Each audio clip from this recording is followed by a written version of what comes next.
জনাব মোহাম্মদ আব্দুল গফুর। বিসমিল্লাহির রহমানির রহিম।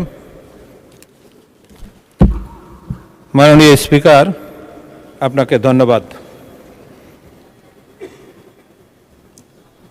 বক্তব্যের শুরুতেই মহান রব্বুল আলমিনের শুকরিয়া আদায় করছি যে মহান রব আমাকে এই সংসদে দাঁড়িয়ে কথা বলার সুযোগ করে দিয়েছেন। সাথে সাথে আমার নির্বাচনী এলাকা ৭৬ কুষ্টিয়া ২ মিরপুর ভেড়ামারার সকল জনগণ এবং ভোটারদের আন্তরিক অভিনন্দন ও কৃতজ্ঞতা।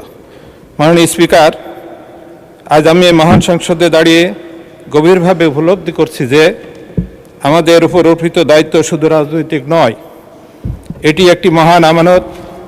জনগণ আমাদের উপরে যে আস্থা রেখেছে তা রক্ষা করা আমাদের নৈতিক এবং ঈমানি দায়িত্ব।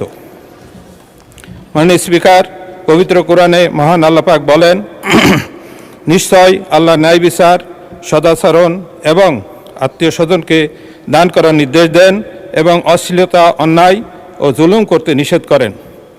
মাননীয় স্পিকার, এই আয়াত আমাদের স্পষ্টভাবে শিক্ষা দেয় রাষ্ট্র পরিচালনার মূল ভিত্তি হবে ন্যায়, সততা, মানবিকতা। আমাদের প্রিয় নবী সাল্লাল্লাহু আলাইহি ওয়াসাল্লাম বলেছেন, সৃষ্টির মধ্যে সেই ব্যক্তি উত্তম যে মানুষের জন্য সবচেয়ে বেশি কল্যাণকর কাজ করে। মাননীয় স্পিকার, আমরা যদি সত্যিকার অর্থে জনগণের সেবক হতে চাই তাহলে আমাদের রাজনীতি হতে হবে সততার রাজনীতি, সেবার রাজনীতি এবং ন্যায় ও মানবিকতার রাজনীতি। এখানে মতের ভিন্নতা থাকতে পারে, কিন্তু দেশের কল্যাণে আমাদের সকলের হৃদয় এক হওয়া উচিত। মাননীয় স্পিকার, আমি কার্যপ্রণালী বিধি ৭১ বিধি অনুসারে জরুরি গুরুত্বপূর্ণ সম্পন্ন বিষয় সম্পর্কে মাননীয় পানি সম্পদ মহোদয় মনোযোগ আকর্ষণ করে নোটিশ দিয়েছি। কুষ্টিয়া জেলার মিরপুর